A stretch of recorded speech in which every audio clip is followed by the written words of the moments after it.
a WikiVidi documentaries production. Don't forget to like and subscribe. Enjoy. FC Porto. Futebol Clube do Porto, MHIH, commonly known as FC Porto or simply Porto, is a Portuguese sports club based in Porto. It is best known for the professional football team playing in the Primeira Liga, the top flight of Portuguese football. Founded on the 28th of September 1893, Porto is one of the Big Three teams in Portugal, together with Lisbon-based rivals Benfica and Sporting CP, that have appeared in every season of the Primeira Liga since its establishment in 1934. They are nicknamed Dragões for the mythical creature atop the club's crest, and Azuis brancos for the shirt colors. The club supporters are called Portistas. Since 2003, Porto have played their home matches at the Estádio do Dragão, which replaced the previous 52-year-old ground, the Estádio das Antas. Porto is the second most decorated team in Portugal, with a total of 74 official trophies, of which 67 were achieved in domestic competitions. These comprise 27 Primeira Liga titles, 16 Taça de Portugal, 4 Campeonato de Portugal, and a record 20 Supertaça Cândido de Oliveira. Porto is the only team in Portuguese league history to have won 2 titles without any defeat, namely in the 2010-11 and 2012-13 seasons. In the former, Porto achieved the largest ever difference of points between champion and runner-up in a 3 points per win system, on their way to a second quadruple. In international competitions, Porto is the most decorated Portuguese team, with a total of 7 trophies. They won the European Cup/UEFA Champions League in 1987 and 2004, the UEFA Cup/Europa League in 2003 and 2011, the UEFA Super Cup in 1987, and the Intercontinental Cup in 1987 and 2004. In addition, they were runners-up in the 1983-84 European Cup Winners' Cup and in the 2003, 2004, and 2011 editions of the UEFA Super Cup. Porto is the only Portuguese club to have won the UEFA Cup/Europa League, the UEFA Super Cup, and the Intercontinental Cup, and to have achieved a continental treble of domestic league, domestic cup and European titles. Together with Barcelona and Real Madrid, Porto have the most appearances in the UEFA Champions League group stage. At the end of the 2016-17 season, Porto ranked 13th in the UEFA Club Coefficient ranking. Early years: 1893-1921. The club was founded on the 28th of September 1893 as Futebol Clube do Porto by Antonio Nicolau de Almeida, a local port wine merchant and avid sportsman, who became fascinated with football during his trips to England. Porto played its first matches with other Portuguese clubs, including one against Lisbon's Football Club Lisbonense on the 2nd of March 1894. This match had the patronage of King Carlos I and Queen Amelia of Orléans, who travelled to Porto to witness the event and present a trophy to the winners. Almeida's enthusiasm and involvement with the club went due to family pressure, and by the turn of the century, Porto had entered a period of inactivity. In 1906, José Monteiro da Costa returned to Porto after finishing his studies in England. Like Almeida, 13 years before, he was also captivated by the English game, and together with some associates, decided to reintroduce the practice of football in the city, outside of the British circles. On the 2nd of August 1906, Porto was revived and Monteiro da Costa appointed its president. Although football was the driving force, the club also promoted other sports, including gymnastics, weightlifting and wrestling, athletics and swimming. Shortly after, Porto rented its first ground, and recruited a French coach named Adolphe Cassane, who would stay in the club until 1925. On the 15th of December 1907, Porto played its first match against a foreign team, hosting Spain's Real Fortuna. In the following month, Porto returned the visit, and played its first match abroad. 4 years later, the club won the inaugural staging of the Taça José Monteiro da Costa, securing its first ever official title. In 1912, Porto joined efforts with Lexos to establish the Porto Football Association, which began organising the regional championship in the following year. Porto finished the first season as runners-up, behind local rivals Boa Vista, but in the following season the club won its first championship. By the end of the 1920-21 season, Porto had been regional champions 6 times in 7 years, and outright winners of the Taça José Monteiro da Costa, after claiming a third consecutive victory in 1916. First national titles and drought years, 1921, 1977. The 1921-22 season was marked by the creation of the first nationwide football competition, the Campeonato de Portugal.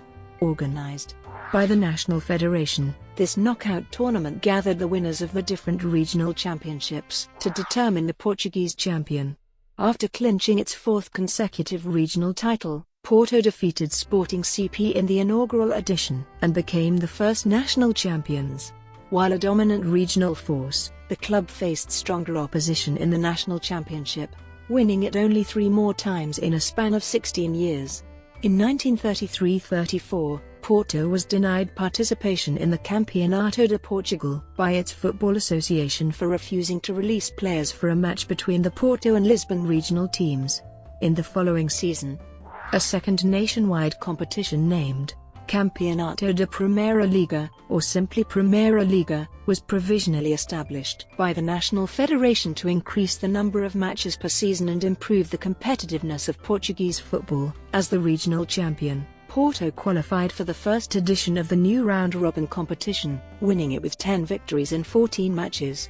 Due to the success of its format, the Primeira Liga was made an official championship competition for the 1938-39 season. Its name changed to Campeonato Nacional de Primeira Divisão, or simply Primeira Divisão, and replaced the Campeonato de Portugal, which in turn was converted into the Taça de Portugal, the main domestic cup competition. Porto won the inaugural edition of the new league championship and successfully defended the title in the next season, despite almost failing to take part. The club failed to secure a 3rd consecutive title, and after nearly missing again a place in the Primeira Divisão in 1941-42, it would only return to a top 3 finish in the 1946-47 season. In 1948, Porto defeated English champions Arsenal 3-2 in a friendly match. To commemorate this victory, the associates offered the club a massive trophy made of 250 kilograms of silver and wood, the Arsenal Cup. Having endured a 16-year title drought period, Porto returned to winning ways by taking the 1955-56 Primeira Divisão on head-to-head advantage over runners-up Benfica. Later that season, Porto beat Dragões to win its first Taça de Portugal and achieve its first double. As the Portuguese league winner, Porto made its debut in European competitions by qualifying for the 1956-57 European Cup. The club's first participation was short-lived, ending in the preliminary round with 2 defeats against Spanish champions Athletic Bilbao. A year later, Porto lifted its second Taça de Portugal by beating Benfica 1-0 in the final. The 2 clubs met again in the following season's final, but this time Benfica took the trophy and denied a second double for Porto, who had won the 1958-59 Primeira Divisão 3 months before. Shortly after, the club entered another lackluster period of its history, the highest point of which was a victory in the 1968 Taça de Portugal final. During this time, Porto achieved its worst-ever league classification, a 9th place in 1969-70. While its best league record consisted of 6 runner-up finishes. In European competitions, the club participated, for the first time, in the Intercities Fairs Cup and in the Cup Winners' Cup, without getting past the 3rd round. One of the club's most tragic moments occurred on the 16th of December 1973, when during a league match against Vitória de Setúbal, 26-year-old captain Pavão fell unconscious on the pitch and died later at the hospital. The following month, Porto presented Peruvian international Teófilo Cubillas, who became one of the club's most successful players, scoring 65 goals in 108 games. International affirmation, 1977-1988. The return of José Maria Pedro to a former Porto player and head coach in the late 1960s and the 1976-77 season started a new chapter in the club's history. Responsible for the previous cup triumph in 1968, Pedro guided Porto to its 4th title in the competition. In the following season, he put an end to Porto's league title drought, winning the championship 19 years after having played in the team that took the last title.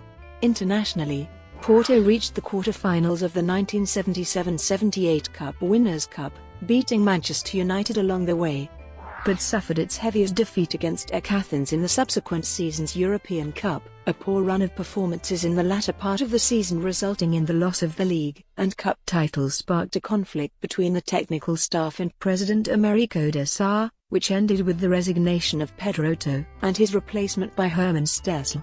In December 1981, Porto overcame Benfica to win the inaugural staging of the Portuguese Super Cup. The Supertaça Cândido de Oliveira. Pedroto returned in April 1982 by the hand of the club's newly elected president Jorge Nuno Pinto da Costa, who had resigned as director of football 2 years before, in solidarity with the coach.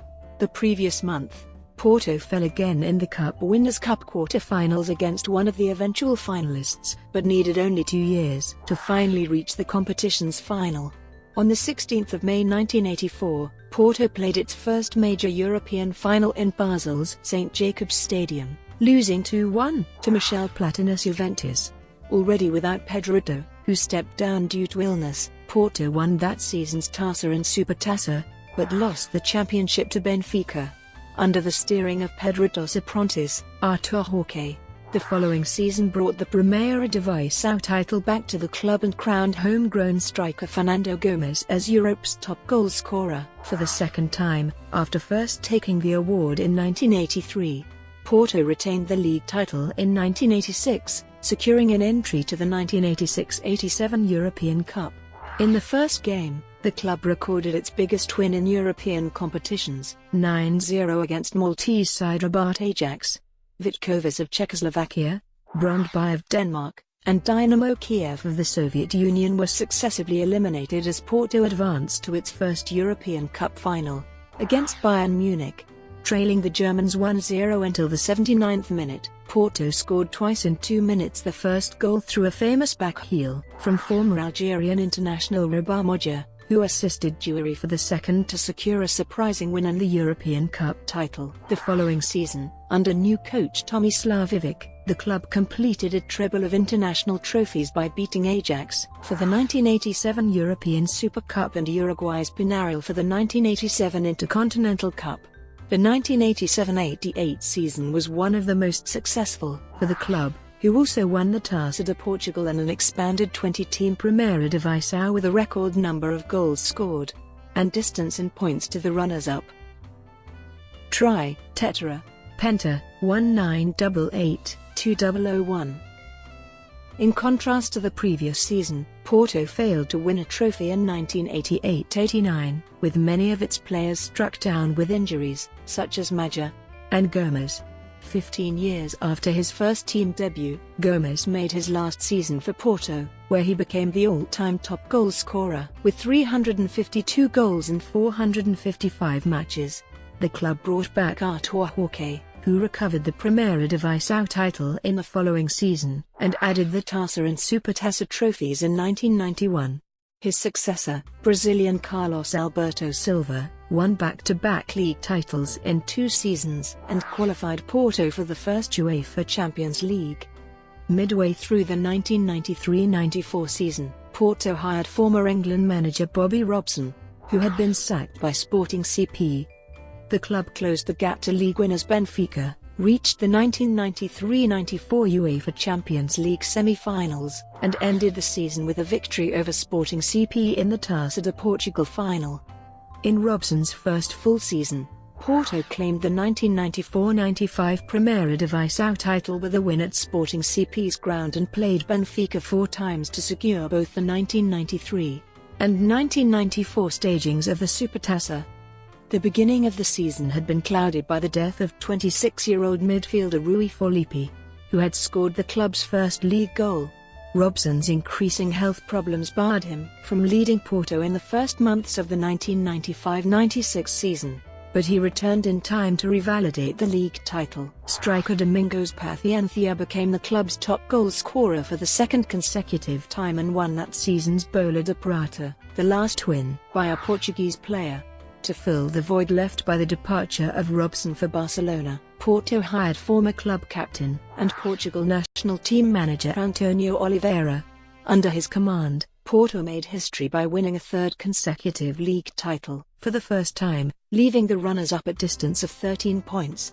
The club's eighth Supertaça win over Benfica was achieved with a solid performance at the Estádio da Luz that resulted in a 5-0 scoreline. The arrival of Brazilian players Arthur and Mario Jardel proved highly productive in the 1996-97 UEFA Champions League, as their goals helped Porto beat Milan in Italy and win its group without defeats. In addition, Jardel would win the first of 4 consecutive Bola de Prata awards while at Porto. In Oliveira's second and last season at the club, Porto won the Primeira Divisão for the 4th straight season, matching Sporting CP's achievement in the early 1950s, and secured its third double after beating Braga in the 1998 Taça de Portugal final. For the 1998-99 season, Porto tasked Portuguese coach Fernando Santos with winning the club's 5th successive Primeira Divisão title, a Portuguese football record. He accomplished this feat, becoming thereafter known as the Pento Engineer, and saw Jardel's 36 goals win him the European Golden Shoe. Porto lost the chance to win its 6th straight league title after finishing 4 points behind 1999-2000 Primeira Liga champion Sporting, but overcame them to lift its 10th Taça de Portugal trophy. Despite winning the Portuguese Cup for the second time in 2 years, continued failure to retake the league title led to the resignation of Santos at the end of the 2001 season. Marinos Golden Years, 2001-2004. The appointment of former club player and assistant coach Octavio Machado to head Porto back to the league title appeared to pay off as the team began the season with a Supertaça win against the 2001 Primeira Liga winners, Boa Vista. However, this would be the only major achievement in a lackluster season that would culminate with a 3rd place in the league classification, the lowest in 20 years. The elimination from the 2001-02 Taça de Portugal, 4 days after losing away for the Primeira Liga, precipitated the sacking of Machado after 36 matches in charge. 2 days later, Porto signed União de Leiría's coach, José Mourinho, who had previously worked in the club alongside Robson. In his presentation, Mourinho promptly showcased his personality by stating unequivocally that the club would win next season's league title. He kept true to his promise, and delivered one of the club's most successful seasons, fielding the likes of Deco, Ricardo Carvalho, Manaki, and less-known players hired from other Portuguese clubs, such as Paulo Ferreira, Pedro Emanuel, Nuno Valente, and Aliai. Porto won the 2002-03 Primeira Liga with relative comfort, finishing 11 points ahead of second-placed Benfica. The club also won the UEFA Cup, defeating Celtic in a dramatic extra-time final to win its 2nd major European title. Mourinho then secured an unprecedented treble for Porto by winning the Taça de Portugal final against his previous club. The 2003-04 season began with another 1-0 win over União de Leiria, which gave the club its 13th Supertaça. Weeks later, Porto failed to repeat this result in the 2003 UEFA Super Cup, losing 1-0 to Milan. The departure of striker Helder Postiga was compensated by the signing of South Africa's Benny McCarthy, whose 20 league goals helped Porto in its league title defence and crowned him the competition's top scorer. Confident with his team, Mourinho entered the 2003-04 UEFA Champions League. Porto finished 2nd in its group, losing only once to Real Madrid, and advanced to a round of 16 meeting with Manchester United. Porto scored on the 90th minute of the second leg at Old Trafford to draw 1-1 and advance to the quarter-finals with a 3-2 aggregate win. The team then overcame Lyon and Deportivo La Coruña and reached the Champions League final, where it defeated Monaco 3-0 to lift the club's 2nd European Champion Clubs Cup. A 2-1 loss to Benfica in the Taça de Portugal final, held 10 days before, prevented another treble-winning season. Life after Mourinho, 2004-2010. The successful European performances of Marinos Porto enhanced the reputations of the coach and players like Carvalho, Ferreira, and Deco, all of whom left the club in the aftermath of the Champions League victory.